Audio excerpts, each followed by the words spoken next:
વાત ફેલાઈ જાય છે. બધા પક્ષીઓ બેઠા બેઠા એકબીજા સાથે વાતો કરે છે. અરે, રાજકુમારી છુટકીએ વિવાહ માટે આ શરત રાખી છે કે જેની પાસે આ ત્રણેય ખૂબીઓ હોય તે તેની સાથે લગ્ન કરશે. હા ભાઈ, સાંભળવામાં તો એવું જ મળ્યું છે. મને તો એવું લાગે છે રાજકુમારી ચૂટકી પરણ્યા વગર જ મરી જશે, કારણ કે મને નથી લાગતું કે આવો વર હશે. ત્યાં બેઠેલો મોન્ટી ચકલો આ સાંભળતો હતો. તે બોલ્યો, ભાઈ, આ ત્રણે ખૂબીઓમાંથી મારામાં એક ખૂબી છે અને તે ખૂબ જ ઝડપી ઉડવાની. તે તો બધા તમે જાણો જ છો. હા ભાઈ, વાત તો તારી સાચી, પણ તારામાં તો ખાલી એક જ ખૂબી છે. બાકી બે ખૂબીઓ ક્યાંથી લાવીશ?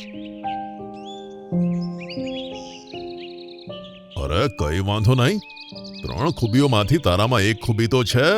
તું જઈને રાજાને કેમ નથી કહેતો? શું ખબર કે રાજકુમારી આના પરથી માની જાય? હા, તમે સાચું કહો છો.